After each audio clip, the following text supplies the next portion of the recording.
আর আমি জামশেদ মজুমদারের বক্তব্য শুনতে যদি এখানে 20-50 জন আসে, আলহামদুলিল্লাহ। এটা হচ্ছে আল্লাহ নবী সাল্লাল্লাহু আলাইহি সাল্লামের উম্মত হওয়ার বেনিফিট, যেটা চাক্ষুষ আমরা বাস্তব জীবনে। কেউ কি এখানে কোনো আলেমকে ব্যক্তিগতভাবে ভালোবেসে আসছেন নাকি আল্লাহর জন্য ভালোবেসে আসছেন? এখানে কি আপনাকে কোনো আলেম ধন ভান্ডার কিছু দিয়ে যাবে, নাকি ইলম এবং আল্লাহর সাথে কানেক্টিভিটি করার ব্যবস্থা করে দেবে? তাহলে নিশ্চয়ই সবাই কার সাথে সম্পর্ক করতে আসছেন? আলহামদুলিল্লাহ। মাইক্রোফোনের সাউন্ড যেদিকে যাচ্ছে, যারা যারা অ্যাভেলেবেল আছেন, আপনি চাইলে এসে বসতে পারেন, অথবা আপনি যেখানে আছেন সেখানে থাকতে পারেন, কোনো অসুবিধা নেই। মনোযোগ দিয়ে শুনলেই হলো। আপনি শুনতে আসছেন, শুনবেন, এটাই যথেষ্ট। আমি বলতে আসছি, বলবো, এটাই আমার জন্য যথেষ্ট। বাকি আমি যা বলবো তা আমি নিজে করব, করার সর্বোচ্চ চেষ্টা করব, এটা আমার জন্য ফরজ। আপনি যা শুনবেন তা মেমোরাইজ করার চেষ্টা করবেন এবং সে অনুযায়ী নিজের জীবনকে পরিবর্তন করার চেষ্টা করবেন, এটা আপনার উপর ফরজ। এর বাহিরে কোনো ল আর নাই, এর বাহিরে আর কোনো কি নাই, ল নাই। একটা কথা বলে রাখি আজকের পূর্বাচলের আমার ভাই ও বোনদের, আমি এই পৃথিবীতে মানুষের আল্লাহ যত সুন্দর তাকে রূপবতী করেন না কেন, যত সুন্দর আল্লাহ রূপবান করেন না কেন, উচ্চতায় 5 ফিট 7 ইঞ্চি, সুঠাম দেহ, পেট বাহিরে নাই, কি সুন্দর চিকচিকে ফর্সা একটা যুবক অথবা যুবতী, পকেটে যদি টাকা না থাকে সে মনে করে রব তাকে কিছুই দেয় না। সে তার ওই 2 হাত, 2 পা, নাক, চোখ, মুখ, সুন্দর অবয়ব, একটা সমৃদ্ধ পরিবারে জন্মগ্রহণ, একটা সম্মানী সম্ভ্রান্ত পরিবারে জন্মগ্রহণকে সে তুচ্ছ মনে করে, কারণ তার পকেট খালি।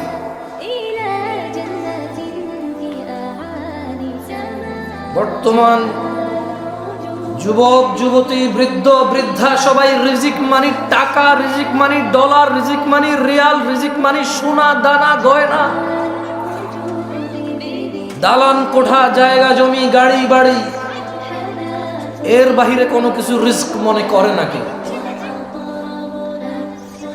মানুষগুলো ভুলে যায় এই পুরো পৃথিবীর বিনিময়ে মানুষ 1 মিনিট বাড়তি বেঁচে থাকার ক্ষমতা রাখে না।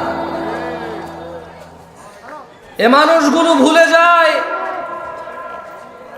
একটা 4 ফিট 2 ইঞ্চি উচ্চতার পুরুষ অথবা নারী এ পুরো পৃথিবীর সম্পদ দিয়ে 1 ইঞ্চি উচ্চতা বাড়ানোর ক্ষমতা রাখে না।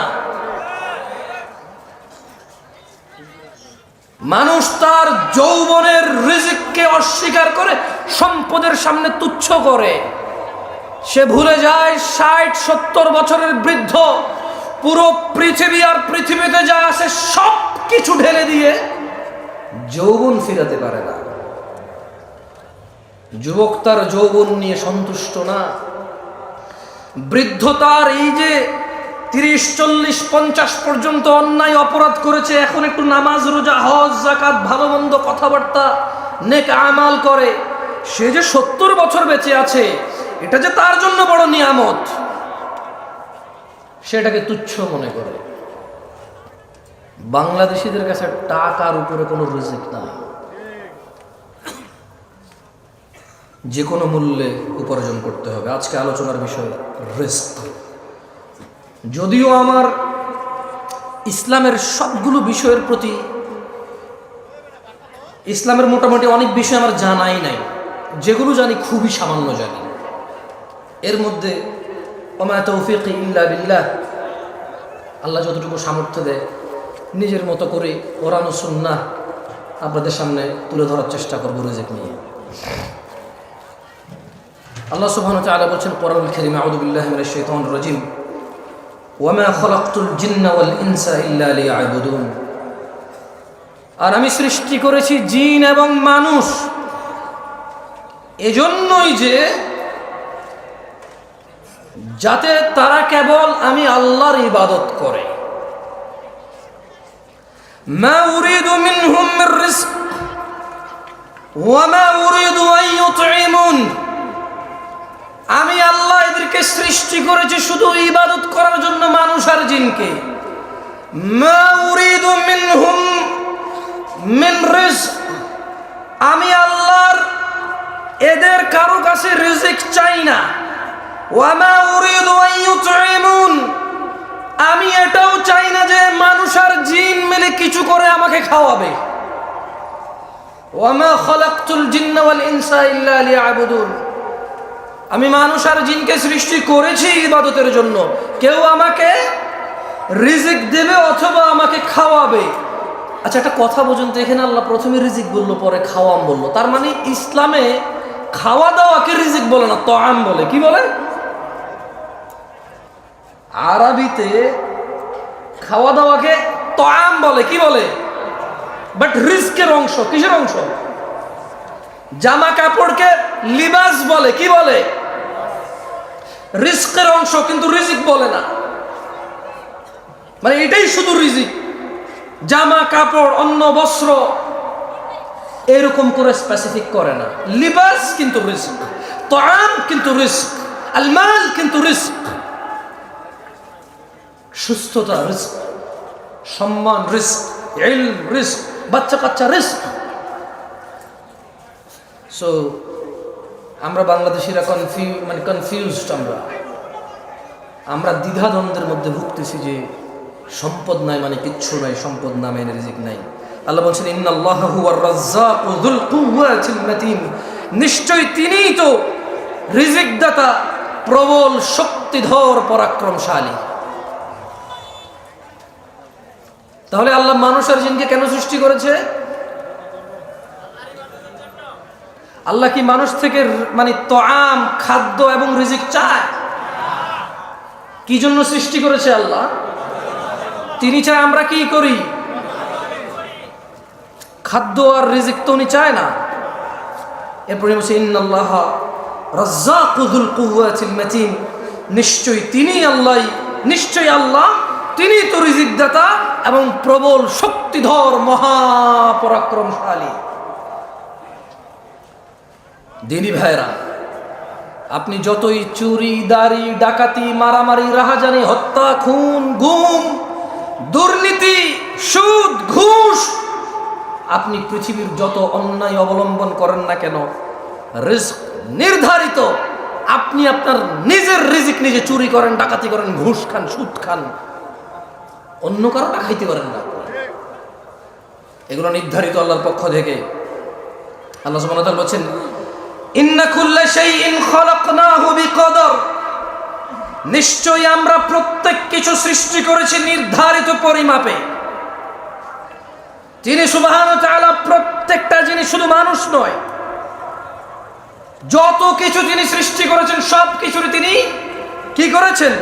তিনি সুবহানাহু ওয়া তাআলা এটাকে পরিমাপে সৃষ্টি করেছেন, নির্ধারিত করেছেন সবার জন্য কে কি পাবে, কতটুকু পাবে, কখন পাবে, কোথায় পাবে, ইভেন কে কোথায় জন্ম নেবে, কে কোথায় মরবে, প্রত্যেক জিনিস নির্ধারিত। ভাইরা আমার, দিনী ভাইরা, আপনি যে চুরি, ডাকাতি, ঘুষ, সুদ, অন্যায়, অবিচার, অত্যাচার করে শুধু ধনাঢ্য হতে চান, আপনাকে একটা কথা বলে রাখি, মায়ের পেটে থাকা অবস্থায় রিজিক লিপিবদ্ধ হয়ে যায়।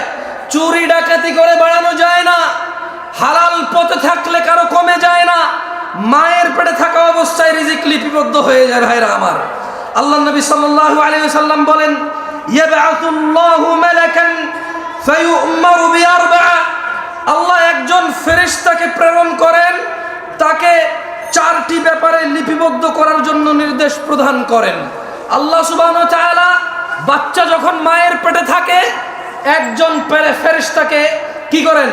তিনি প্রেরণ করেন। ফেরেশতা চারটি বিষয় নির্ধারণ করে। কয়টি বিষয়? চারটি বিষয়। ফেরেশতা তার নির্ধারণ করে দেন তার রিজিক এবং তার জীবনকাল, মানে সে কতদিন বাঁচবে, তার সুখ ও দুঃখ, অর্থাৎ নেককার নাকি বদকার হবে সে। কয়টি জিনিস লিপিবদ্ধ করে মায়ের পেটে? কয়টি? প্রথমে মাইকে সাউন্ড বেশি, আপনারা কি বোঝেন না? কথা কি পরিষ্কার বোঝা যায়? কয়টি জিনিস লিপিবদ্ধ করে? প্রথম, তারপর খায় ফেলছেন, দেখছেন? আমি আবার পড়ে শোনা, কেমন? খায়েন না ভাই, খাওয়ার জন্য এই দেশে জিনিসের অভাব নাই। ওয়াশ খেয়ে ফেলিয়েন না, কেমন? খাওয়ার জন্য জিনিসের অভাব নাই। কনসেন্ট্রেশন করার চেষ্টা। দেখেন, you are few of people. আমি বলবো না যারা চলে গেছে তারা খারাপ, কারণ কারো কালকে ডিউটি আছে, কারো কালকে কোথাও অ্যাপয়েন্টমেন্ট আছে, কারো শারীরিক দুর্বলতা আছে, কারো মানসিক দুর্বলতা আছে, কারো অপারগতা আছে, কেউ শীতের জামা কাপড় নিয়ে আসে নাই, কেউ দূর দূরান্ত থেকে আসছে না। সো আমি বলবো না যে কেন চলে গেছে সবাই ভালো না, না এটা ঠিক না। তবে আপনারা একটু ভেবে দেখেন, আপনারা কারা? আপনারা হচ্ছেন তারা যারা আজকের এই প্রোগ্রামকে শেষ করে যাবেন চিন্তা করেছেন, যারা আজকে এই প্রোগ্রামের পরিপূর্ণ কল্যাণের অপেক্ষা করছেন, আশা করছেন, আকাঙ্ক্ষা করছেন। এই রাত 11:30টায় যদি আপনি কোথাও বসে থাকেন দিন শেখার জন্য, এরপরে যদি মনোযোগ না দেন, আপনার চাইতে বোকা মানুষ, লসকারী, ক্ষতিগ্রস্ত আমি তো আর কাউকে দেখি না। আমার বলার ধরনে ভুল থাকতে পারে, আমার বলার ধরন এত আকর্ষিত নাও হতে পারে, অ্যাট্রাকটিভ নাও হতে পারে, তবে দেখেন আমি কোরআন সুন্নাহ থেকে কথা বলবো সুন্দর করে গুছায়। আপনার মন মতো না হলো দেখেন আপনি শিখতে পারেন কিনা। রাসূলুল্লাহ সাল্লাল্লাহু আলাইহি সাল্লাম বলেন, আল্লাহ সুবহানাহু ওয়া তাআলা একজন ফেরেশতাকে প্রেরণ করেন, তাকে 4টি। তোমাদের এই কি ডাল চাল নিয়ে খেলাধুলা হচ্ছে জায়গায়? কারা এরা? ডেকোরেটর? তো খাবারের ওখানে হাঙ্গামা করছে, ক্ষুধার্ত লোকগুলোকে তোমরা বসায় রাখছো, তাহলে খাইতে দাও, চুপচাপ করো, ওদেরকে খাইতে দিয়া। খাওয়ার জন্য যদি করো মুখে দিয়ে দাও না ভাত টাত, তোমরা সব হেল্প করো, ওদের দুইজনে দুই হাতে নিয়ে মুখে দিয়ে দাও, ও চুপ করো, ও খাবে তো খাক না।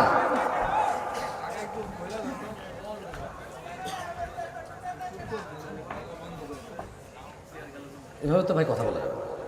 তোমরা হয় খাওয়াও, নাইলে মানুষের বসো, আর খাওয়ালে চুপচাপ করে খাওয়াও না। যে বলো যে চিল্লাবে তার নাই, বলে দাও। আউযুবিল্লাহি মিনাশ শাইতানির রাজিম। রাসূলুল্লাহ সাল্লাল্লাহু আলাইহি সাল্লাম বলেন, আল্লাহ সুবহানাহু ওয়া তাআলা একজন মালায়েকাকে প্রেরণ করেন 4টি বিষয়। কয়টি বিষয়? 4টি ব্যাপারে লিপিবদ্ধ করার জন্য আল্লাহ সুবহানাহু ওয়া তাআলা একজন ফেরেশতাকে প্রেরণ করেন। প্রথমে ওর রিজিক লিপিবদ্ধ করে, 2 জীবনকাল কতদিন বাঁচবে তা লিপিবদ্ধ করে, 3 সুখ দুঃখ, সুখ, 4 দুঃখ অর্থাৎ সে নেককার বা বদকার তা লিপিবদ্ধ হয়ে যায়। সুবহানাল্লাহি ওয়া বিহামদিহি সুবহানাল্লাহ। কয়টি বিষয়? 1 2 3 4। তার মানে আমরা যে দুঃখ পাই, ব্যথিত হই, আমরা যে স্যাড হই, আচ্ছা এটাকে কি বলে? এটাকে বলে আস্তাগফিরুল্লাহ আযীম, এটাকে বলে বিষণ্ণতা। কি বলে এটাকে? মানে আমরা যে বিষণ্ণ হই, আমাদের যে মন খারাপ হয়, মন উদাসীন হয়, মন ছোট হয়, খারাপ হয়, ভীতু হয়, এগুলো সব লিপিবদ্ধ। আলহামদুলিল্লাহ আলা কুল্লি হাল। সর্ব অবস্থায় কার প্রশংসা? কার? আল্লাহর প্রশংসা। দেখেন দিনী ভাইরা আমার, আপনারা সৌভাগ্যবান। কেন বলবো জানেন? আমিও সৌভাগ্যবান। আজকে আল্লাহ আমাকে কবুল করুন, আপনাদেরকে কবুল করুন। আমি আপনাদের এখানে কি বলবো এটা নিয়ে চিন্তা করতেছিলাম। আমি আজকে রিজিক নিয়ে আলোচনা করতাম না, মূলত আমি হঠাৎ করে একটা হাদিস আমার চোখে পড়ছে। ওই একটা হাদিস চোখে পড়ার পরে আমি চিন্তা করছি ঠিক আছে একটু রিজিক নিয়েই বলি, যেহেতু এই হাদিসটা খুব ভালো লাগছে আমার। মানে আমি অনেক আগে পড়েছি, আমার মনে নাই এটা। পৃথিবীতে কত ইনসিডেন্ট ঘটছে আমার সামনে, ক্ষতি, লাভ, লস, দুঃখ, কষ্ট, সুখ, উচ্ছ্বাস, আনন্দ, বিষণ্ণতা, বহু কিছু ফেস করছি। এই হাদিসটা আমার মনে পড়ে নাই কখনো, কিন্তু আজকে আপনাদের কি বলবো এই জন্য পড়ছি। এখানে দেখেন আল্লাহ নবী সাল্লাল্লাহু আলাইহি ওয়াসাল্লাম থেকে, আল্লাহ নবী সাল্লাল্লাহু আলাইহি ওয়াসাল্লাম বলেছেন, তিনি বলছেন যে ইন্নাল্লাহা ইউতি দুনিয়া মান ইউহিব ওয়া মান লা ইউহিব। কথা বোঝেন, সুন্দর একটা কথা বলছে আল্লাহ নবী সাল্লাল্লাহু আলাইহি ওয়াসাল্লাম। তিনি বলছেন যে নিশ্চয় আল্লাহ যাকে ভালোবাসেন ও বাসেন না উভয়কে দুনিয়া দিবেন। নিশ্চয় আল্লাহ যাকে যাকে আর যাকে ভালোবাসে না, নিশ্চয় আল্লাহ যাকে আর যাকে উভয়কে কি দিবে? কি দিবে? দুনিয়া। তার মানে দুনিয়া পেতে হলে একবারে মুমিন মুত্তাকি মুসলিহ হইতে হবে, এটা জরুরি না। গাড়ি বাড়ির মালিক হওয়ার জন্য ইট ইজ নট নেসেসারি যে আপনি মুমিন মুত্তাকি মুসলিহ হইতে হবে, কারণ আল্লাহ যাকে ভালোবাসে তাকেও দুনিয়া দিবে, যাকে ভালোবাসে না তাকেও কি দিবে? দুনিয়া। এরপরে বলছেন যে ওয়ালা ইউতিল ঈমান ইল্লা মান আহাব। পূর্বাচলের মানুষ, আমি জানি না কোন বোন এখনো উপস্থিত আছে কিনা, রাত প্রায় 11:30 প্লাস, রাত প্রায় 12টা বাজে। ও আমার ভাই ও বোনরা, এই হাদিসের দিকে একটু লক্ষ্য করেন। ইন্নাল্লাহা ইউতিদ দুনিয়া মান ইউহিব ওয়া মান লা ইউহিব। আল্লাহ দুনিয়া দিবে, গাড়ি দিবে, বাড়ি দিবে, সম্মান দিবে, সম্ভ্রম দিবে, সব কিছু দিবে, ক্ষমতা দিবে যাকে আল্লাহ ভালোবাসে আর যাকে ভালোবাসে না উভয়কে। ওয়ালা ইউতিল ঈমান, কিন্তু আল্লাহ ঈমান দিবে শুধু তাকেই, ইল্লা মান আহাব, যাকে আল্লাহ ভালোবাসে শুধু তাকেই আল্লাহ ঈমান দেবে। আল্লাহর কাছ থেকে ঈমান পাইতে হইলে আল্লাহর ভালোবাসার উপযোগী হইতে হবে, এই ছাড়া ঈমান পাওয়া যাবে না। ঈমানদার তো অনেক দূরে, আল্লাহ ঈমানই দিবে না যদি আল্লাহ আপনাকে না ভালোবাসে। আল্লাহর ভালোবাসা পাবেন কিভাবে বলতে পারেন? আল্লাহ বলছেন কুল ইন কুনতুম তুহিব্বুনাল্লাহ। ও মুহাম্মদ সাল্লাল্লাহু আলাইহি সাল্লাম, এদেরকে বলে দেন ইন কুনতুম তুহিব্বুনাল্লাহ, যদি তোমরা আল্লাহকে ভালোবাসো, ফাত্তাবিউনি, আমি মুস্তাফা সাল্লাল্লাহু আলাইহি ওয়াসাল্লামের অনুসরণ করো, ইউহিব্বুকুমুল্লাহ, যদি আমি মুহাম্মদের অনুসরণ করো, ওই আল্লাহ আরশে আযীমের মালিক উনি নিজেই তুমি বান্দাকে, সৃষ্টিকে ওই আল্লাহ নিজেই ভালোবাসবে। আল্লাহ ভালোবাসবে কাকে? জবাব ঠিক হয়েছে, এবার সবাই বলেন আল্লাহ কাকে ভালোবাসবে?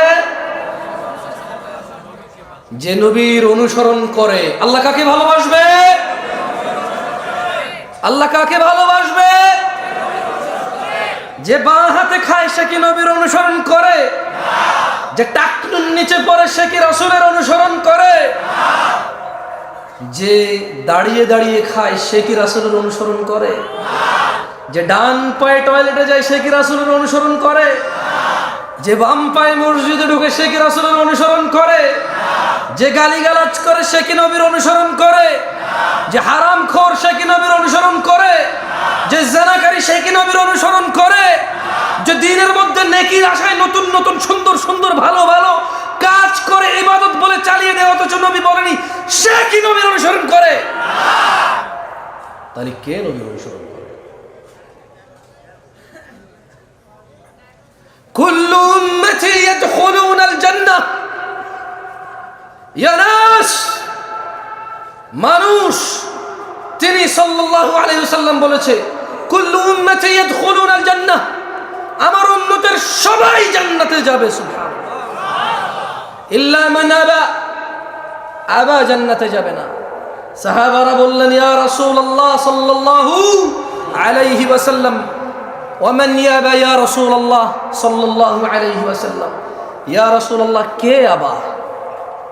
তিনি সাল্লাল্লাহু আলাইহি ওয়াসাল্লাম বললেন মান আতাআনি, যে আমি মুস্তাফার অনুসরণ করে,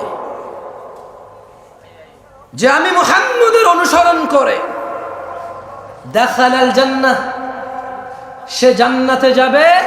ওয়ামান আসানি, যে আমাকে অনুসরণ করে না, প্রত্যাখ্যান করে, যে আমাকে মেনে নেয় না, আমার মতো করে না, সে হচ্ছে আবা। ওয়ামান আসা ফাহু আবা, যে আমার অনুসরণ করে না। আচ্ছা, দাড়ি যে কাটছেন কার অনুসরণ বলতে পারেন? হ্যাঁ, দাড়ি কাটা কার অনুসরণ?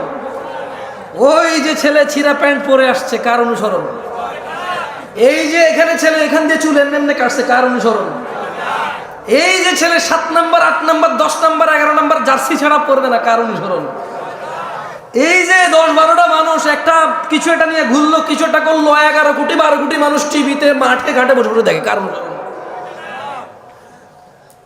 এই যে ক্যামেরাম্যান সারাদিন ওয়াজ রেকর্ড করে, আল্লাহর 30 দিন ওয়াজ রেকর্ড করে, কোথাও না কোথাও টাকুর নিচে প্যান্ট পরে দাড়ি কাটে, কি জন্য ওয়াজ রেকর্ড করে বলেন তো একটু? আস্তাগফিরুল্লাহ। আপনি কি আল্লাহ, আপনি কি অন্ত জানেন? থাক বললাম না ভাই, ওরাই জানে কি জন্য। কারণ ওরা যা ওয়াজ শুনে পরে বলবে যে আপনি কিভাবে জানেন আমি মুনাফিক? আপনি নিজেই মুনাফিক, আমাকে মুনাফিক বলা কেন? কারণ ও বলবে দরকার কিন্তু কিছু বলবে, ভাই ডোন্ট টেক এনি রিস্ক, ওকে? আর আসলে কাউকে তো মানে ছেলেগুলোর সামনে আছে, ওদের কিভাবে তো লজ্জা দেওয়া উচিত না। মানে হ্যাঁ, তোমার কি উচিত হয়েছে এখন আমার সাথে কানেক্ট হওয়া? বলো, আমি তো মাহফিল করতেছি ওদের সাথে, তোমার সাথে আমি ম্যান টু ম্যান কানেক্ট হলে আমার বিষয়ের কী হবে বলো? তোমার তো উচিত হয় না ভাইয়ের সাথে এখন কানেক্ট হওয়া ম্যান টু ম্যান। তুমি মাহফিল শেষে বলো কোনো আপত্তি থাকলে, এটা ঠিক না, বক্তব্য বিগড়ে যায়। এই যে ছেলেগুলো লাইভ করে, রেকর্ড করে, এডিট করে, থাম্বনেইল দেয়, এরপর এটা ছাড়ে, এই দেখুন জামশেদ মজুমদার কাঁদিয়ে দিলেন সবাইকে, হুদা এরকম চোখের পানি একটা এরকম লাগাই দেয় ছবি। আমি এরপরে ওয়েট এরপর আমি নিজের ওয়াজে নিজে ক্লিক করি যে আমি তো কান্দি নেই, কেউ কান্দে নাই। এরপরে লিখলো যে এরকম বক্তব্য জীবনও শোনেন নাই। আমি ক্লিক করলাম, আমি কইটা তো আমি কইছি ঠিক আছে, আমি জীবনে বহুতবার শুনছি এই বিষয়ে আলোচনা, কে কইছি শুনিনি এরকম বক্তব্য। যদি খালি আমি এখানে বলি যে আমি এই সিজনের জন্য এটা শেষ ওয়াজ, হয়তো একটা টাইটেল দেবে কি জামশেদ মজুমদার তার শেষ মুহূর্তে কি বললেন, মনে হয় আমি মারা গেছি। এরপরে to just have a click, okay, একটা ক্লিক পাওয়ার জন্য, নাথিং এলস, কিছু না। সো আয়োজন করে মাহফিলের, রেকর্ডার রেকর্ড করে মাহফিলের, লেকচারার লেকচার করে মাহফিলে, শ্রোতা শোনে মাহফিল, দিন শেষে কারোই কোনো পরিবর্তন নেই। ঠিক বলার খুব শখ না, আমি কয়েকবার বলি ঠিক কিনা বলেন, তারপর আর বলি না, কেমন? আমি পার্সোনালি পছন্দ করি না ঠিক আপনি বলবেন, আপনি না বললেও তো ঠিক। আমি কি ভুল ধরেন আমি কি এটা ভুল মনে করে কইতেছি? আমি তো ঠিক মনে করে কইতেছি, ঠিক কিনা? ঠিক কিনা? ঠিক কিনা? হয়েছে তো, আর ঠিক বলিয়েন না, কেমন? বেশ কয়েকবার বলা দিয়েছি না, আর বলার দরকার নেই ঠিক, কারণ আপনাদের মুখ তো নড়ানো লাগে, ঠিক না? এখনো বাকি আছে আরো ঠিক বলার। আচ্ছা এবার আসেন তো, মায়ের পেটে কয়টি জিনিস লেখা হয়? 1 নাম্বার, 2 নাম্বার হ্যাঁ হায়াত, জীবনকাল। কি কাল? জীবনকাল। তারপরে হচ্ছে 3 নাম্বার, 4 নাম্বার আল্লাহ দুনিয়া কাকে কাকে দিবে? সবাই বলতে কে? বেশি হয়ে যাবে, তাহলে আমি আরো সুন্দর করে প্রশ্ন করি। আল্লাহ দুনিয়া দিবে যাকে, আর যাকে ওকে। ঈমান দিবে কাকে? ঈমান দিবে কাকে? ঈমান কে দেয়? আল্লাহর ভালোবাসা পাবে কে? মাশাআল্লাহ মাশাআল্লাহ, মুমতাজ। এটা হলো সুলতান। ওস্তাদ বক্তব্য মুখস্থ হয়ে গেছে ওদের, এখন পর্যন্ত যা যা বলছে ওদের কিন্তু মুখস্থ হয়ে গেছে, মানে হুকুম মুখস্থ হয়ে গেছে। হাদিস মুখস্থ না হলে হুকুম কি হয়েছে? এটাই দরকার আমাদের। আমরা চাই আমরা কথা বলবো, আপনি যদি হাদিস এবং কোরআনের আয়াত মুখস্থ না করতে পারেন, কিন্তু যা বলেছে ওটার হুকুম আপনি মুখস্থ করবেন, আদেশ এবং নিষেধগুলো আপনি মুখস্থ করবেন। আল্লাহ আমাদেরকে তৌফিক দান করুন। একটা হাদিস বলি আপনাদেরকে, আরেকটা হাদিস বলি, কেমন? বিরক্ত হচ্ছেন না তো? ঠিক আছে, আপনাদেরকে বসতে বলবো না। কেন বলবো না? অসুবিধা দাঁড়ায় থাকেন। হয়তো বসতে বসতে আপনার পা ব্যথা হয়ে গেছে, আমার এরকম হয়। আমার ওই সময় বসলে পায়ের উপর পা তুলে দিই, আবার নামাই, আবার এক পা চেয়ারের উপরে তুলে দিই, মানে দীর্ঘক্ষণ বসে থাকলে এরকম হয়। It's okay, totally fine, but কথা মনোযোগ দিয়ে শুনতে হবে। কি দিয়ে শুনতে হবে? মনোযোগ দিয়ে শুনতে হবে। বাকি ওঠেন, দৌড়ান, বাদাম খান, বুট খান, কিচ্ছু যায় আসে না আমার। আল্লাহ নবী সাল্লাল্লাহু আলাইহি ওয়াসাল্লাম বলতেছে যে উহাদ্দিসুকুম হাদিসান ফাহফাযুহু।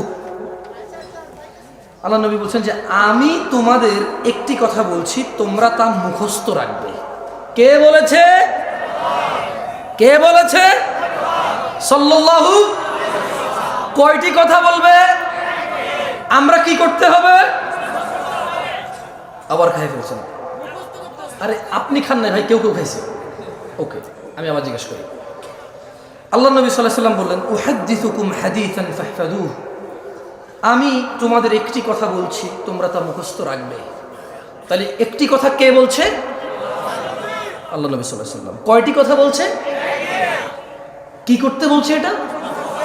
কি করতে বলছে এটা? কল, তিনি সাল্লাল্লাহু আলাইহি ওয়াসাল্লাম বললেন ইন্নামাদ দুনিয়া লিআরবাআতি নাফার। ও আমার উম্মতরা, আচ্ছা এইভাবে উনি বলেনি, এটা আমি বলতেছি আপনাদেরকে। ওকে, তিনি এভাবে সাল্লাল্লাহু আলাইহি ওয়াসাল্লাম বলেনি, উনি তো সাহাবাদের বলছেন। কাকে বলছেন? উনি কাকে বলছেন? সাহাবাদের। কিন্তু আমরা ওনার কি? উম্মত। আমরা কি? আমরা ওনার সাহাবা না, আমরা কি? উম্মত।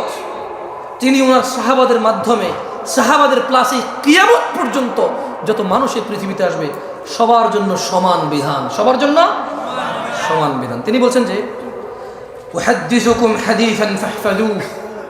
আমি তোমাদের একটি কথা বলছি, তোমরা তা মুখস্থ রাখবে। قال, তিনি সাল্লাল্লাহু আলাইহি সাল্লাম বললেন ইন্নামাদ দুনিয়া লিআরবাআতি নাফার। নিশ্চয় দুনিয়া চার প্রকার মানুষের জন্য। নিশ্চয় এই পৃথিবী চার প্রকার মানুষের জন্য। নিশ্চয় এই পৃথিবী কয় প্রকার মানুষের জন্য?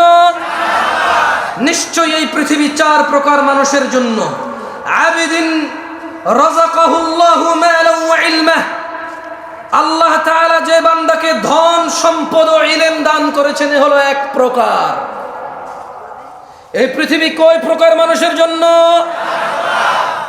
একজন বান্দা যাকে আল্লাহ ধন, সম্পদ ও জ্ঞান দান করেছে, এটা কয় প্রকার? একজন বান্দাকে আল্লাহ কি দিয়েছে? ধন, সম্পদ এবং ইলম। একজন বান্দাকে আল্লাহ কি দিয়েছে? ভাই আমি একলা কষ্ট করলে হবো না, বাঙালি হলো হিংসুক, আমি হলো আমার ভিতরে হিংসা আছে। আমি কোন চিল্লাই আপনি বয়ে বয়ে আরাম করে শুনবেন কে? এত আরাম কি লেগে আমার লগ লগ না, আমি কইতেছি আপনার করবেন। আজকে ওয়াজ বক্তা একজন হবে না, আজকে বক্তা সবাই আমরা ইনশাআল্লাহ। ওকে, সঙ্গে সঙ্গে বলিয়েন, দেখবেন মুখস্থ হয়ে যাবে ইনশাআল্লাহ। কেন? আবারও বলছি, যদি হাদিস মুখস্থ না থাকে হুকুম মুখস্থ হয়ে যাবে। কি মুখস্থ হবে? মানে এটা নিষেধ অথবা আদেশটা আপনি বুঝে চলে আসবে, যাতে আপনি আপনার বাচ্চাকে নিষেধ করতে পারেন, এই এটা করিও না, এটা আল্লাহ নবী নিষেধ করছেন। হয়তো আপনি বলতে পারবেন না আরবি বাংলা মিলায়, বুঝুন নাই?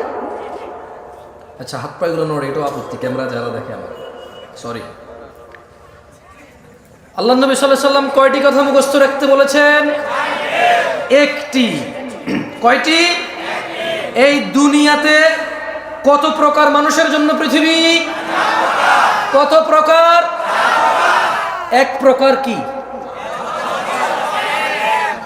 সম্পদ এবং, বেশি জোরে বলিন না তাহলে গলা ভেঙে যাবে। সবাই বলিয়েন, আস্তে আস্তে বলিন, সমস্যা নেই। কেমন? সবাই বলিয়েন, আস্তে আস্তে বলিয়েন। তাহলে এক প্রকার হচ্ছে আবদান রাযাকাহুল্লাহ মালান ওয়া ইলমা। আল্লাহ তাআলা যে বান্দাকে ধন, সম্পদ এবং ইলম দান করেছে, সুবহানাল্লাহ, ফাহুয়া ইয়াত্তাকি ফীহি রাব্বাহু ওয়া ইয়াসিলু ফীহি রাহিমাহ। যাকে আল্লাহ ধন, সম্পদ ও ইলম দিয়েছে, আল্লাহ নবী বলছেন যে আর সেই তার ধন, সম্পদ এবং ইলমের ক্ষেত্রে তার রবকে ভয় করে ও আত্মীয়দের সাহায্য করে, সুবহানাল্লাহ। তাহলে পৃথিবী 4 প্রকার মানুষের জন্য। কয় প্রকার মানুষের জন্য? এক, আল্লাহ একজনকে সম্পদ দিছে, ইলম দিছে। এখন সে কি করে? সে ইলম দিয়ে আর সম্পদ দিয়ে আল্লাহকে ভয় পায়। কাকে ভয় পায়? মানে এই টাকা দিয়ে সে সিনেমার টিকিট কেনে না। এই টাকা দিয়ে সে কি করে না? সিনেমার টিকিট কেনে না। এই টাকা দিয়ে সে মদ গাঁজা কেনে না। এই টাকা দিয়ে সে কাউকে মারবে, গাল্লাবে, অপদস্থ করবে, জুলম অত্যাচার করবে, সেটা কি করে না। সে এই টাকার ক্ষেত্রে সে কি পায়? ভয় পায়। কাকে? আল্লাহকে, রবকে ভয় পায়। কাকে? রবকে ভয় পায়। এবং সে এই টাকা আত্মীয় স্বজনকে হেল্প করে, সে সম্পদ দিয়ে। কি দিয়ে সম্পদ হেল্প করে? সে আত্মীয় স্বজনকে কি করে? সে ফুফিদের সম্পদ কারা কারা দেন নাই? হ্যাঁ, এগুলো সব গরিব মানুষ আমার মতো।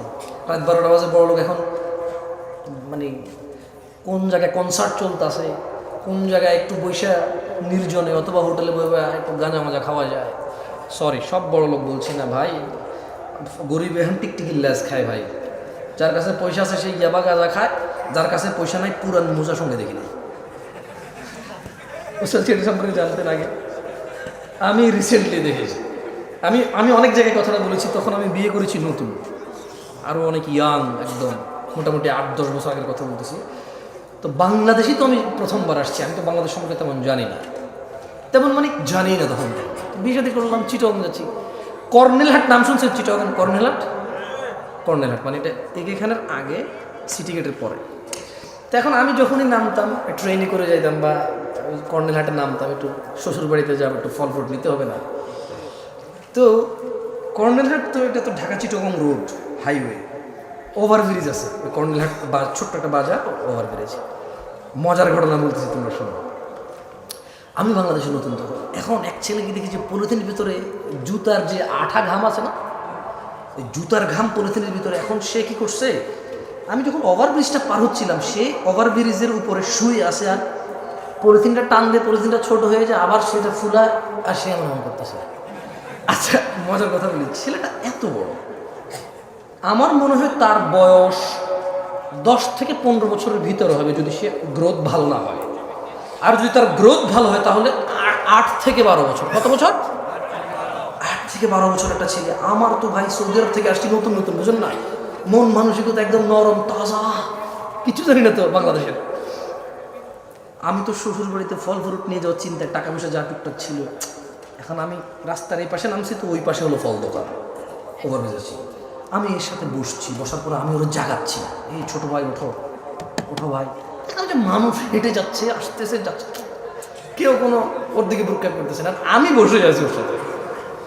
আমি বলছি, পরে দেখলাম যে পলিথিনে ঘাম, সে এরকম খাচ্ছে, সে তো গ্রাম নিচ্ছে, আমি তো ভাবছি সে খাচ্ছে। আমি ভাবছি কি, আপনি বিলিভ করবেন না, আজকে আমি হাসতেছি, ওই দিন আমি ওখানে বসে কান্না করতেছিলাম। আমার মন এত খারাপ হয়েছে যে, কি এত গরিব দেশ আমরা, এই ছেলে ঘাম খাচ্ছে কেন? বললাম আমি এই ঘটনা আর 2-1 জায়গায় বলছি, সত্যি দিনাজপুরে বলছিলাম না। আচ্ছা, এখন আমি দেখেন, কথা আগে পরে হতে পারে, যেহেতু আগেও বলছি, পরে ইউটিউবারে বলবো যে এই দেখেন জামশেদ মজুমদার মিথ্যুক, আগে বলছে এরকম, পরে বলছে করবো। এখন তো এটা তো কোরআন না যে আমি হেফেজ করবো, বুঝুন নাই, কথা আগে পরে হইতে পারে। তো আমি বললাম যে হারি, আমরা এত গরিব, সুবহানাল্লাহ, এই ছেলে ঘাম খাচ্ছে কেন? আল্লাহ, আমি করছি কি, ফল ফ্রুট শ্বশুর বাড়িতে যাওয়ার যে টাকা ছিল করে দিয়ে দিয়েছি। পরে আমি তো শ্বশুর বাড়িতে গেলাম, মানে শ্বশুর বাসায় গেলাম, যে কথাবার্তা হলো। পরে আমি শেয়ার করলাম একজনকে, সে বলে যে আরে এটা তুমি নেশা করতেছিল। কি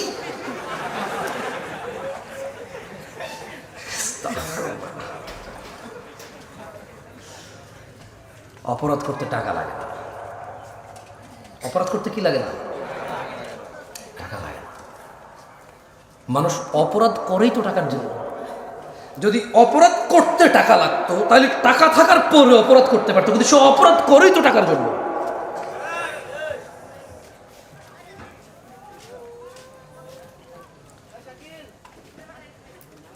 কয় প্রকার মানুষের জন্য পৃথিবী? এর মধ্যে এক প্রকার হচ্ছে যাকে আল্লাহ কি দিয়েছে? ইলম এবং ধন সম্পদ। সে এই ধন সম্পদ আর ইলম দিয়ে কাকে ভয় পায়? আত্মীয় স্বজনকে কি করে? সাহায্য করে। এগুলো কয় প্রকার? এক প্রকার। ওয়ায়ালামু লিল্লাহি ফিহি হাক্কা, এবং সে জানে এতে এই সম্পদ আল্লাহ তাআলার প্রতি হক আছে। ফাহাযা বিআফদালিল মানাজিল, ও পূর্বাঞ্চলের মানুষ, ও 40 বছর আগের ফকির মিসকিন, যখন এই পূর্বাঞ্চলের সম্পদের কাঠা 2 লাখ টাকাও ছিল না, যেই কাঠা এখন 3 কোটি 4 কোটি টাকায় বেচো আর বড় লোকই দেখাও। যখন তোমার এখানে জমির কাঠা, আরে কাঠা কিসের, বিঘা বলে তো কিসের কাঠা মাঠা? 50 বছর আগে কাঠা দেখাইতে আসছে আমাদের। কে 50 বছর আগে কাঠা জমি বিক্রি করছে, কাঠা জমি কিনছে? কে? কোন এমন ফকিন্নি লোক ছিল যে কাঠায় জমি কিনছে? কোন এমন বড় লোক ছিল যে এক কাঠা বিক্রি করবো ভাই, বেশি বিক্রি করবো না? বিঘা বিঘা কি নিয়ে কথা হয়েছিল? আরে ও পূর্বাচলের ফকির দরিদ্ররা 50 বছর আগে, তোমাদের বাপ দাদাদের এত সম্পদ ছিল না। যারা আমরা গ্রামে ছিলাম তাদের যতটুকু ছিল, 400 বিঘা 500 বিঘা গ্রাম অঞ্চলের মানুষের ছিল। 200 মন 400 মন ধান হয়তো গ্রাম অঞ্চলের ধনী মানুষদের। তোমাদের এখানে কে এমন ধনী যার 100 বছর আগে এরকম 1000 মন ধান হয়েছে? তুমি দিনাজপুর যাও, এমন সম্ভ্রান্ত পরিবার, বাবা 60 বছর আগে 70 বছর আগে ওর বাপ দাদারা এক ছিল, 800 মন 1000 মন ধান হইতো ওদের নিজেদের। কি ওষুধ নাই? চাপাইতে নাই, রাজশাহী নাই এরকম ধনী। আমি চাঁপাইনবাবগঞ্জে গিয়েছি কিছুদিন আগে, একজনের শুনেছি ওর কত 80 বিঘা জমি এখনো আছে বরেন্দ্র এলাকায়। কোথায়? বরেন্দ্র এলাকায় 80 বিঘা জমি আছে। এই জমির দাম যদি 4 কোটি টাকা না হইতো, যদি এটা ধান আর গমের জন্য হইতো, একবার ভাবো কতটুকু ছিল তোমার। এই 1 কাঠা 2 কাঠা 5 কাঠা জমিতে কতটুক ধান আর গম পাইতা? এর রিজিক কে দিয়েছে? জেনে রাখো, তিনি সাল্লাল্লাহু আলাইহি সাল্লাম বলছেন, আল্লাহ একজনকে সম্পদ দেয় এবং ইলম দেয়। সে সম্পদ দিয়ে আল্লাহকে রিজিক দিয়ে এবং ইলম দিয়ে সে আল্লাহকে ভয় করে, আত্মীয়তার সে কি করে? সাহায্য করে। এবং সে এটাও জানে তার এই সম্পদে আল্লাহর হক আছে। কার? আল্লাহর হক আছে। এবং নবী সাল্লাল্লাহু আলাইহি সাল্লাম বললেন, ফাহাদা বিআফদালিল মানাজিল, এই পৃথিবীতে যত সম্পদশালী আছে, এই পৃথিবীতে যত জ্ঞানী গুণী আছে, সবচাইতে উন্নত উচ্চ মর্যাদা আল্লাহর কাছে যে সম্পদশালী এবং জ্ঞানী মানুষ আল্লাহকে ভয় করে, আত্মীয়তার সাহায্য করে, এবং যে জানে এবং মানে যে আমার সম্পদে কার হক আছে? আল্লাহর। আল্লাহ নবী সাল্লাল্লাহু আলাইহি সাল্লাম বললেন, এই ব্যক্তি হচ্ছে সর্বোচ্চ মর্যাদাপূর্ণ। তাহলে এখন প্রশ্ন প্রশ্ন প্রশ্ন, আলেমদের কি হবে? জামশেদ ভাই, আলেমরা যারা বক্তব্য দেয়, মাহফিল করে, আচ্ছা এখন তো অনেকে বক্তা, যেমন আমি কোনো আলেম না, আমি হচ্ছে বক্তা। আমি কি বক্তা? এটা হচ্ছে বাস্তব, মানে এটা হচ্ছে সমাজের রাশ রিয়েলিটি। কেউ মেনে নিতে চাচ্ছে না আমাকে অ্যাজ বক্তা হিসেবে। শেখ, উস্তাজ, যারা হুজুর মানে শেখ বোঝে, তারা হুজুর। লা হাওলা ওয়ালা কুওয়াতা ইল্লা বিল্লাহ। ইখওয়ান, কি হয়েছে আপনাদের? ধ্বংস হয়ে যাবেন, ধ্বংস হয়ে যাবেন। আমি জামশেদ মজুমদার, আপনার কোনো প্রবলেম হলে ফতোয়া দেওয়ার ক্ষমতা জ্ঞান রাখি না, আসলে রাখি না। সূক্ষ্ম কোনো জ্ঞান নাই আমার কাছে। এটা আমি আল্লাহর কাছে দোয়া করি, আল্লাহ আমাকে ওই জ্ঞান দান করুক এবং চেষ্টার তৌফিক দান করুন, সর্বোচ্চ সহজ করে দিন আল্লাহ তাআলা আমার জন্য। আমি এটা আল্লাহর কাছে চাই। তবে এখন পর্যন্ত আমি পারবো না আপনাকে কোনো ফতোয়া মাসলা মাসাইল দিয়ে সমাধান করতে। আলেম পারবে। কে পারবে? আল্লাহ আমাদেরকে বুঝার তৌফিক দান করুন। কয় প্রকার মানুষের জন্য পৃথিবী? এর মধ্যে এক প্রকারের কাছে আল্লাহ কি দেয়? সম্পদ এবং জ্ঞান দেয়। সেই সম্পদের জ্ঞান দিয়ে কি করে? এবং কারও কাছে বিশ্বাস করে? কার? এবং এই ব্যক্তিকে রাসূল সাল্লাল্লাহু আলাইহি ওয়াসাল্লাম কি বলেছে? আফদালিল মানাজিল, সর্বোচ্চ কি? এই ব্যক্তি হচ্ছে সর্বোচ্চ মর্যাদাবান, মানে এই ব্যক্তির স্থান হচ্ছে মর্যাদাবান স্থানে। কেমন? এবার আসেন দ্বিতীয়। না না, এবার আলেমদের আসতেছে ইনশাআল্লাহ। ভাই আমার, নিরাশ হয়েও না। তিনি সাল্লাল্লাহু আলাইহি ওয়াসাল্লাম 4 প্রকার বলেছে। কয় প্রকার? আমরা কয় প্রকার শেষ করেছি এখনো? এক প্রকার। আমি ফজিলাতুল শেখ ডক্টর মুজাফফর বিন মোহসেন হাফিজাল্লাহকে অনুরোধ করবো, আপনি প্লিজ এদিকে আসেন, আমাকে বাঁচান। আচ্ছা, ওয়াবদিন রাযাকাহুল্লাহু ইলমান ওয়া লাম ইয়ারযুকহু মালা, আরেকজন বান্দা যাকে আল্লাহ তাআলা ইলম দিয়েছে কিন্তু সম্পদ দেয়নি। তাহলে এক প্রকারকে আল্লাহ সম্পদ দিছে, ইলম দিছে, আরেক প্রকারকে কি দিছে? কি দিছে? কি দেয় নাই? কি দিছে? কি দেয় নাই? কি দিছে? কি দেয় নাই? আমরা বেশিরভাগ আলেমকে এটা পাই নাকি পাই না? সুবহানাল্লাহ। দেখেন আল্লাহ নবী সাল্লাল্লাহু আলাইহি ওয়াসাল্লাম ওনাদের ব্যাপারে কি বলতেছেন, দেখেন সুবহানাল্লাহ। আপনি অবাক হয়ে যাবেন, অবাক। আপনি যদি মাদ্রাসার ছাত্র হন, আপনি যদি দ্বীন শিখেন, আপনি যদি ইসলামকে বোঝার চেষ্টা করেন, আপনি জাস্ট অ্যামেজড হয়ে যাবেন যেখানে কি বলতেছেন তিনি সাল্লাল্লাহু আলাইহি ওয়াসাল্লাম। তিনি বললেন যে ফাহুয়া সাদিকুন নিয়া, আরেক ব্যক্তিকে আল্লাহ ইলম দিয়েছে, সম্পদ দেয়নি, কিন্তু ওই ব্যক্তি সৎ নিয়তের অধিকারী। ইয়াকুলু লাউ আন্না লি মালান লাআমিলতু বিআমালি ফুলান, আল্লাহ আরেক ব্যক্তিকে ইলম দিয়েছে, সম্পদ দেয়নি, ওই ব্যক্তির নিয়ত হচ্ছে সৎ, আর ওই ব্যক্তি বলে যদি আমার সম্পদ থাকতো অমুক অমুক অমুক অমুক ব্যক্তির মতো ভালো কাজগুলো করতাম, মসজিদ বানাতাম, মাদ্রাসা বানাতাম, ইয়েতিমখানা বানাতাম, ব্রিজ কালভার্ট বানাতাম, দরিদ্রদের সাহায্য করতাম, মন খুলে দান করতাম, দারিদ্রতা মোচনে অংশগ্রহণ করতাম। এটা হচ্ছে তার সৎ নিয়ত। এটা তার কি নিয়ত? এটা হচ্ছে তার কি নিয়ত? সৎ নিয়ত। মনোযোগ দিয়ে কথা বোঝার চেষ্টা করো। এক ব্যক্তি সম্পদ আছে, রিজিক আছে, সম্পদ আর রিজিক দিয়ে আল্লাহকে ভয় করে, আত্মীয়তার সাহায্য করে, এবং সে বিলিভ করে, সে জানে যে এতে আল্লাহর হক আছে, তা মানে সে, এর মর্যাদা হচ্ছে সর্বোচ্চ। আরেক ব্যক্তি যার ইলম আছে, জ্ঞান আছে, সম্পদ নাই, কিন্তু ও সৎ নিয়তের অধিকারী, এবং সে সংকল্প করে এবং সে বলে যে আমার যদি সম্পদ থাকতো তাহলে ওই যে অমুক, ওই যে অমুক অমুক, এই অমুক কাকে বলছে বলেন তো? যার ধন সম্পদ আর রিজিক আছে, সরি, যার ইলম আর রিজিক আছে, ওই অমুকটাকে ওই যে প্রথম ব্যক্তি যার রিজিক আছে এবং কি আছে, এই যার কাছে ইলম আছে এবং সম্পদ নাই, সে বলে যে আমি অমুক অমুক অমুক অমুকের মতো ভালো কাজ করতাম, ব্যক্তির মতো কি করতো? সে ভালো কাজ করতো। আল্লাহ নবী কি বলতেছে দেখেন সুবহানাল্লাহ, বলতেছেন যে ফাহুয়া বিনিয়াতিহি ফাআজরুহুমা সাওয়া, এই ধরনের লোকের মর্যাদা তার নিয়ত মোতাবেক নির্ধারিত হবে, এই দুইজনের সব সমান সমান হবে। তার মানে যার টাকা আছে আর জ্ঞান আছে, সেই টাকা যদি ভালো কাজে না লাগায় বিপদ। কি বিপদ? কিন্তু যার ইলম আছে, টাকা নাই, সৎ নিয়তের অধিকারী, আর মনে মনে সংকল্প করে টাকা থাকলে মসজিদ বানাইতে পারতাম, একটা সুন্দর এখানে ওযুখানাটা করে দিতাম, আমার কাছে টাকা থাকলে বেটা এসি লাগাইতাম, আমার কাছে টাকা থাকলে 5 তলা করে দিতাম, মানুষজন নামাজের জায়গা নেই, আরে অমুক মাদ্রাসায় ইতিমরা পড়ে, ভালো খাওয়া দাওয়া খাইতে পারে না, এই শীতকালে ওদের এই টিনের ফাঁকে দিয়ে বাতাস ঢোকে, জানালাতে থাই গ্লাস লাগানো নাই, আমার কাছে টাকা থাকলে থাই গ্লাস লাগা দিতাম, ইতিমগুলো সুন্দর করে থাকতো, অমুক, সেগুলো ভাবে, এগুলো সে কি করে?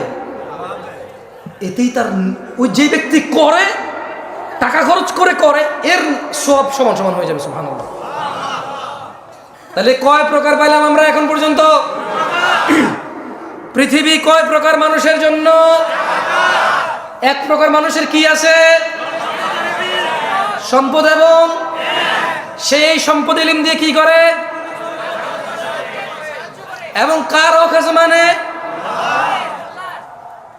এই ব্যক্তির মর্যাদা থেকে কতটুকু? আরেক ব্যক্তির কি আছে? শুধু কি নাই? তার সৎ নিয়ত থাকার কারণে তার সব কার মতো হবে? এখনো কি দরিদ্রতার কারণে আফসোস হয়? জেবে টাকা নাই আফসোস হয়? আর একটা সৎ নিয়তের দরকার, আর ইলম অর্জন করার দরকার। কি অর্জন করার দরকার? ইলম অর্জন করার দরকার। এবার আসেন, এবার তিনি সাল্লাল্লাহু আলাইহি সাল্লাম বললেন, ওয়া আবদিন রাযাকাহুল্লাহু মালান ওয়া ইলমা ওয়া লাম ইয়ারযুকহু ইলমা। যেটা বলছি আপনাকে, অতএব সে ব্যক্তি এই বিষয়ে তার রবকেও ভয় করে না। মানে এখানে আমি বলি আপনাকে, মূলত 4 প্রকার বলছে না। এক প্রকার কাছে ইলম আছে, সম্পদ আছে, ভালো করে। আরেক প্রকারের কাছে ইলম আছে, সম্পদ নাই, দুইজন সমান। আরেক প্রকারের কাছে কি আছে? ইলম নাই, সম্পদ নাই। কি নাই? কি নাই? আচ্ছা, এরকম আছে কিনা বলেন তো? রিক্সা ড্রাইভার, ভ্যান ড্রাইভার, রিক্সা ড্রাইভার, ভ্যান ড্রাইভার, তারপর যে মাটি কাজ করে যারা ফসলের জন্য, আছে কিনা? আসলে আমাকে শেখ সাইফুদ্দিন বেলাল মাদানী হাফেজাহুল্লাহ অনেক আগে 2012-13 সালের কথা বলছি আপনাকে, উনি আমাকে বলেছে, জামশেদ তুমি মানুষকে কয় প্রকার পাবা জানো? আমি বললাম, কয় প্রকার? বলেছে, দেখো উস্তাজ, আমাকে আদর করে উস্তাজ বলে। উনি তো অনেক বড় শেখ, অনেক ছোট ছিলাম, আমি খুব আদর করতাম, আমাকে এখনও আদর করে আলহামদুলিল্লাহ। তো বলেছে, দেখো একজন লোককে আল্লাহ দুনিয়াও দিছে, আখিরাতও দিছে। কি দিছে? দুনিয়াও দিছে, আখিরাতও দিছে। মানে তার দুনিয়াতে জন সম্পদ আছে এবং তার কৃতকর্ম তাকে জান্নাতে নিয়ে যাবে। কোথায় নিয়ে যাবে? আরেকজন দুনিয়া নাই কিন্তু আখিরাত আছে, কিন্তু কি আছে? কি নাই কিন্তু কি আছে? মানে দুনিয়াতে কষ্ট, দুঃখ, দুর্দশা আছে, কিন্তু আখিরাতে জান্নাত আছে। কি আছে? বলে যে আরেক প্রকার দেখো, দুনিয়া আছে, আখিরাত নাই। মানে এর ধন সম্পদ, টাকা পয়সা, মানে সম্ভ্রান্ত ক্ষমতা সব আছে, প্রাচুর্য, কিন্তু কি নাই? জান্নাত নাই। কি নাই? বলে যে আরেক প্রকার দেখো, দুনিয়াও নাই, আখিরাতও নাই। আমি একবার আমার এক ফ্রেন্ডকে এয়ারপোর্টে রিসিভ করতে আসতেছিলাম, 2013-14 সালের কথা 15 সালের কথা বলতেছি আপনাকে। তো আমি তখন ঢাকায় থাকি না, ঢাকা আমি চিনি না। তো আমি যখন আমাদের কুমিল্লার দিক থেকে আসলাম, এই স্টাফ কোয়ার্টার যে রোড, আমি কোনগুলোর নাম জানি না তখন, কেমন রমাদানের সময় ছিল, 2015 সালের কথা বলছি। তো আমি আমার ফ্রেন্ডকে নেওয়ার জন্য ওদিক থেকে গাড়ি নিয়ে আসছিলাম, এয়ারপোর্টে যাব। তা আমি কিচ্ছু চিনি না, দেখলাম যে রমাদানের সময় তাল কাটতেছে, তাল। মানে তখন জুমার দিন, কিসের দিন? মানে জুমার দিন, জুমার রোজা ছিল এটা। তাল কাটতেছে, আরে আমাদের এলাকার দিকে ওই যে কালো পর্দা মর্দা দিয়ে খায় কেউ কেউ, বুঝছেন? উপজেলা শহরও কেউ কেউ কালো পর্দা লাগায় লিখে রাখে অমুসলিমদের জন্য খাওয়ার ব্যবস্থা আছে, বুঝছেন? এরকম লেখে। এবার মুসলমান মুসলিম কে কারা কি আর দেখে বুঝে যে কে মুসলমান কে মুসলমান, খাচ্ছে। আচ্ছা, এটা বুঝলাম। এখন তাল কাটতেছে আর খাচ্ছে, ভাই বিশ্বাস করেন, মানুষ লোকাল বাস এসে দাঁড়াচ্ছে, মানুষের দাঁড়াচ্ছে, আর ও তো কাটতেছে, খাচ্ছে। গাড়ি জ্যামে করছে, আমি জানালা দিয়ে তাকায় হতভম্ব হয়ে গেলাম। যে তো আপনার ড্রাইভারকে বললাম, ওর নাম ছিল রিপন। ওর নাম ছিল কি? আমার কি ব্যাপার রিপন? রোজা না, আমরা তো রোজার মাস এটা। মানে এগুলো তো আমি প্রথম দেখতেছি। এগুলো আমি কি দেখতেছিলাম প্রথম। বললাম যে কী ব্যাপার, এভাবে দিনে দুপুরে এভাবে তাল কাটতেছে আর খাচ্ছে সবাই, ঘটনা কি? তো মুচকি এসে বলে যে লেবার শ্রেণীর তো কষ্ট করে রোজা রাখতে পারে না হয়তো। বললাম কীরকম লেবার শ্রেণী, কী এমন কষ্ট করে রোজা রাখতে পারে না? বলে যে ভ্যান টানে, ওই কষ্ট কসরত করে। আমি বললাম, আরে এই দেশের মানুষ গাছ লাগায় কেন? মেয়ে বিয়ে দেওয়ার জন্য। লাগাইছে কিনা? লাগান নাই? মাইয়া বাঁচবে নাকি বাঁচবে না, আপনি বাঁচবেন নাকি বাঁচবে না, এ গাছ তুফানে ভাঙবে নাকি তুফানে ঠিক রাখবে, এগুলো সব কিছু জানা না জানার পরেও তো কি লাগাইছেন? গাছ লাগাইছে। কি জন্য? মাইয়া বড় হলে কি দিতে হবে? কারণ যৌতুক দিতে হবে। কি দিতে হবে? মূলত যারা যারা মেয়ে বিয়ের জন্য গাছ লাগাইছে সব যৌতুকের মাইন্ডে লাগাইছে। কারণ মেয়ের বিয়েতে কোনো খরচ নাই ইসলামে, ও খরচ করতে হবে, খরচ করতে গিয়ে আনবে, গাছ লাগাইতে হবে। তো গাছ লাগাইলে খরচ আসবে, টাকা আসবে। তো আমি রিপনকে বললাম, রিপন, এদেশের মানুষ গাছ লাগায়, কোথায় মেয়ে বড় হবে, ছোট হবে, বিয়ে হবে, কোথায় কি হবে? বিয়ে করার জন্য, মেয়ে বিয়ে দেওয়ার জন্য গাছ লাগায়, ডিপিএস করে, টাকা জমায়, সমিতি করে। এই ভ্যান ড্রাইভার, এই রিক্সার ড্রাইভার, এই মাটি কাটা লোকটা কি জানতো না যে 11 মাস পরে রমাদান আসবে? বলে যে অবশ্যই জানতো। আমি বললাম, তুমি জেনে রাখো, ওর যদি রবের জন্য ভালোবাসা থাকতো, এই হৃদয়ের ভিতরে যদি ভালোবাসা থাকতো, ওর যদি ইচ্ছা থাকতো জান্নাতের, ও যদি টার্গেট হতো জান্নাতের, আমি বলছি না যে এটা সহজ করা, আমি বলছি না এটা সহজ করা, আমি বলছি না এটা খুব সহজ, আমি জানি এটা অনেক কঠিন, অনেক অনেক অনেক কঠিন, কিন্তু ও কিন্তু ওই 11 মাসে টাকা জমাইতে পারতো যে আমি রমজান আসলে পরিশ্রম কম করবো, আমি রোজা আসলে মাগরিবের পরে কাজ করব, আমি রোজা আসলে ইশার পরে কাজ করব, আমি রোজা আসলে সাহুরের আগ মানে ভোর রাতে খাওয়ার আগ পর্যন্ত আমি কাজ করব, আমি রোজা আসলে কাজে যাব না, অথবা করলেও আমি হালকা কাজ করব, কমায় করব, যতটুকু আমার শরীরের ক্ষমতা আছে সহ্য করার, আমি এর বেশি করব না। ওর যদি রোজা রাখার নিয়ত থাকতো, এরপরে ও যখন আমার বলছে যে কষ্টের কাজ করতো, আমি বললাম যে জুমার নামাজ এই যে দেখো মানে আমি তো মুসাফির, আমি কি মুসাফির, আচ্ছা আবার ঢাকার নামাজের সময় আরেকটা জায়গার নামাজের সময় সমান না, বুঝছেন, আগে পরে 20-30 মিনিটও আগে পরে হয়। তো এই যে বনশ্রী যে কেন্দ্রীয় মসজিদ আছে ওটার সামনে এসে আরেক জ্যাম পাইলাম, তোর বল আমরা তো জুমার নামাজ পড়ে ফেলছিলাম, বললাম যে দেখো এখানে এখনো জুমার নামাজ চলতেছে না, মানুষজন রাস্তা পর্যন্ত নামাজ পড়তেছে, লোকাল বাসের ভিতরে মানুষ ভর্তি, ড্রাইভার ভর্তিও কিন্তু নামাজ পড়তেছে না, তাহলে বলো এটা কি কষ্ট কাজ? আমি মনে উদাহরণটা বুঝতে পারিনি পারছি, মানে ওকে বললাম তাল খাচ্ছে কেন এরা রোজার দিনে, বলছে যে কষ্টের কাজ করে। এর কিছুক্ষণ আসার পরে যে স্টাফ কোয়ার্টার পার হয়ে যখন এই বনশ্রী পর্যন্ত আসলাম, দেখলাম যে এখানে এখনো নামাজ শেষ হয়নি, ওইদিকে কোথাও কোথাও নামাজ শেষ, আমরা নামাজ পড়ে গেছিলাম। তো দেখলাম যে স্টাফ কোয়ার্টার ওই যে বনশ্রীর মসজিদটা পুরো একদম রাস্তা পর্যন্ত ভরাট হয়ে গেছে, এখন বাস আসছে না, তো রাস্তার মধ্যে মুসল্লি নামাজ পড়তেছে, ওকে যেতে পারতেছে, তো আমরাও জানি আটকাইছি গাড়ি, বললাম যে তাহলে রিপন বলো তো, তাল খাচ্ছিল, রোজা রাখতে পারতেছিল না কারণ কষ্টের কাজ করেও। এখন ওই যে লোকাল বাসের ড্রাইভার ও কিন্তু অমুসলিম না, ওই যে লোকাল বাসের ভিতরে বাস ভর্তি কি যাত্রী, ওরাও কিন্তু অমুসলিম না, তাহলে ওরা কেন নামাজ পড়তেছে না বলতে পারো? মাত্র 2 রাকাত, তো মাত্র কয় রাকাত? মাত্র কয় রাকাত? তাহলে শেখ সাইফুদ্দিন বেলাল মাদানী হাফিজাহুল্লাহর ওই নসিহতটা মনে পড়ে গেল যে এক প্রকার আছে দুনিয়াও নাই আখিরাতও নাই।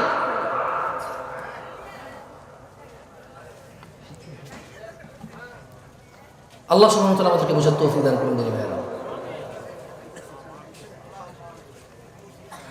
আমি আপনাদের একটা হাদিস শিখাই, শিখবেন? শিখবেন? আমি আপনাদের বিরক্ত করতে চাই না আসলে, আমি আজকে মানে স্টেজে উঠছি থেকে আমি একটু কনফিউজ, শেখা আমাকে বলছে একটু লম্বা সময় বলতে হবে, আমি আসলে বুঝতেছি না আমি কী বলবো। আমার যদি 40-50 মিনিট হতো আমি একটা বিষয় চয়েস করতাম, সুন্দর করে বলে চলে যাওয়ার চেষ্টা করতাম। আচ্ছা একটা হাদিস শিখেন। আল্লাহ নবী সাল্লাল্লাহু আলাইহি ওয়াসাল্লামের কাছে এক ব্যক্তি এসে বললো যে আরাআইতা ইযা সাল্লাইতা সালাওয়াতুল মাকতুবাত। এক ব্যক্তি এসে আল্লাহ নবীকে বলল যে ইয়া রাসূলুল্লাহ, আপনি কি মনে করেন আমি যদি ফরজ নামাজ সমূহ পড়ি, অসুমতু রমাদান, এবং রমাদান মাসের রোজা রাখি, সে কি করবে? ফরজ নামাজ পড়বে এবং রমাদান মাসে রোজা রাখবে, এবং সে যদি এটা বেশি কিছু না করে, সে বলে যে আদখুলুল জান্নাহ ইয়া রাসূলুল্লাহ, আমি কি জান্নাতে প্রবেশ করবো আল্লাহ রাসূল? তিনি সাল্লাল্লাহু আলাইহি সাল্লাম বললেন যে নাম, হ্যাঁ তুমি জান্নাতে প্রবেশ করবা। সে কি করবে বলেন তো? বলতে পারেন সে কি করবে? বলতে পারেন সে কি করবে? নামাজ পড়বে আর কি করবে? রোজা রাখবে। আল্লাহ নবী বলছে সে জান্নাতে যাবে। ওই লোক আল্লাহ নবী সাল্লাল্লাহু আলাইহি ওয়াসাল্লামকে বলল যে ওয়াল্লাহি, আল্লাহর কসম, লা আযীদু আলা যালিকা শাইআ, আমি এর বেশি কিছু করব না। যাকে একটু কোরআন তেলাওয়াত করে বুঝতেছি না। আউযু বিল্লাহি মিনাশ শাইতানির রাজীম। আচ্ছা কারা কারা সূরা ফাতিহা পারেন?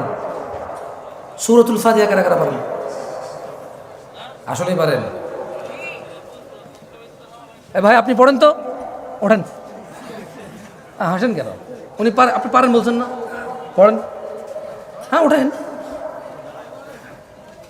জোরে। আউযু বিল্লাহি মিনাশ শাইতানির রাজীম, বিসমিল্লাহির রহমানির রহিম, এরপর পড়েন। ওদিকে ফিরে পড়েন, আমি দেখবো সমস্যা ওদের।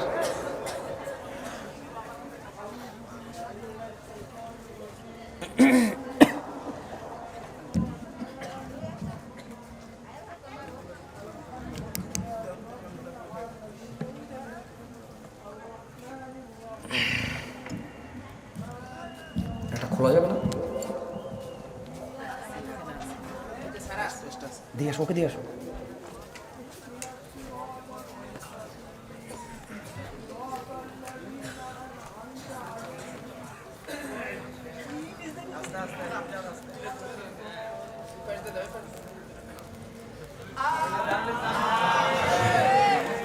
হয়েছে হয়েছে হয়েছে, বসো। আমি শুনি নাই, আরেকজনে শুনবো। কারা কারা সূরাতুল ফাতিহা আপনার হাত তুলে রাখেন, কোনো কথা নাই। আমি নামাইতে করে নামাইবেন, মাইকে কাছে এলো ভাই, বুঝে দেখেন।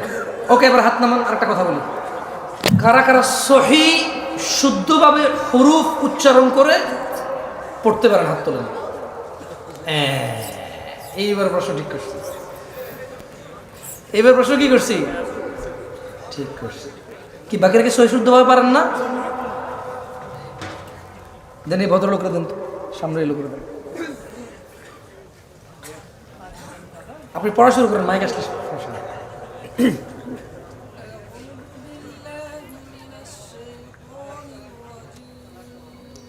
ইয়াকফি, আপনি মাদ্রাসা ছাত্র, বসুন বসুন।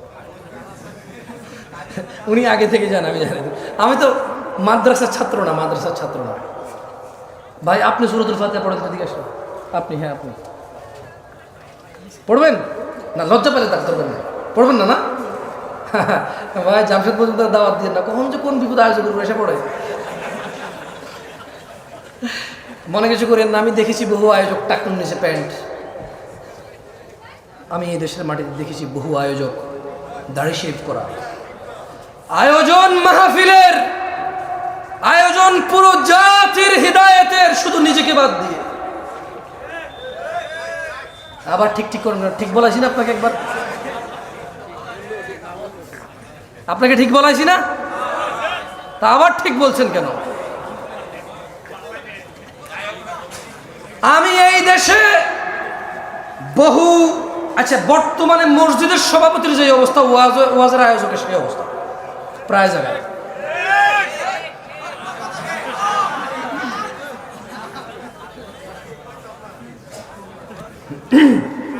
আচ্ছা, আউযু বিল্লাহি মিনাশ শাইতানির রাজীম, বিসমিল্লাহির রহমানির রহিম। والنازعات غرقا والناشطات نشطا والسابحات سبحا فالسابقات سبقا فالمدبرات أمرا يوم ترجف الراجفة تتبعها الرادفة قلوب يومئذ واجفة أبصارها خاشعة أبصارها خاشعة يقولون إنا لمردودون في الحافرة أإذا كنا عظاما نخرة قالوا تلك إذا كرة خاسرة فإنما هي زجرة واحدة فإذا هم بالساهرة هل أتاك حديث موسى إذ ناداه ربه بالوادي المقدس طوى اذهب إلى فرعون اذهب إلى فرعون اذهب إلى فرعون اذهب إلى فرعون إنه طغى اذهب إلى فرعون اذهب إلى فرعون إنه طغى فقل هل لك إلى أن إلى ربك فتخشى وأهديك إلى ربك فتخشى فأراه الآية الكبرى فكذب وعصى ثم أدبر يسعى. طالعني يا سيدي يا أستاذ احفظني. আমার তাদিন তুদান আল্লাহ আগে যা হয়েছে উসুল একটু হয়েছে ওষুধ হয়েছে আমাকে শাস্তি দিছে। যাক আলহামদুলিল্লাহ, আমি দুঃখিত। আচ্ছা বলেন তো, মায়ের পেটে বাচ্চার কয়টি বিষয় লিপিবদ্ধ হয়? 1 নাম্বার, 2, 3, 4। ভালো এবং মন্দ মানে নেককার বা বদকার। কেমন বলেন তো, মানুষ কয় প্রকার? কয় প্রকার? আচ্ছা এর আগে একটা কথা আছে, আল্লাহ এই দুনিয়া দিবেন কাকে আর কাকে দিবেন, কিন্তু ঈমান দিবে কাকে? ঈমান দিবে কাকে? আল্লাহ কাকে ভালোবাসবে? আলহামদুলিল্লাহ। যাক, তাহলে 4টা দাওয়াত তো পাইছেন। রিজিক নির্ধারিত। রিজিক কি? চুরি, ডাকাতি, বাটপারি, ধোঁকাবাজি, দুর্নীতি, সুদ, ঘুষ, হত্যা, রাহাজানি, ফিতনা, ফাসাদ করে রিজিক বৃদ্ধি করা, এগুলা কি? নির্ধারিত। আর আল্লাহ দুনিয়াও আখিরাত সবাইকে দেবে না। দুনিয়া সবাইকে দেবে, আখিরাত শুধু যাকে আল্লাহ ভালোবাসে তাকে দেবে। আর আল্লাহ তাকে ভালোবাসবে যে নবীর পথ অনুযায়ী চলবে। আকুলু কওলি হাযা ওয়াস্তাগফিরুল্লাহ লি ওয়া লিসাইরিল মুমিনিন ফাস্তাগফিরু ইন্নাহু আল গফুরুর রহিম। আপনারা নিজের